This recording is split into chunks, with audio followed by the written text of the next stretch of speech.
ఈ ఊరు పేరు డీసీపల్లి ఫ్రెండ్స్. ఇక్కడ నుంచి చూడండి వర్షం పడుతుంది.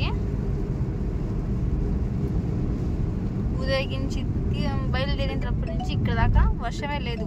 డీసీపల్లి నుంచి వర్షం ఉందన్నమాట. చూసారా ఫుల్గా ఎలా ఉందో మబ్బులు.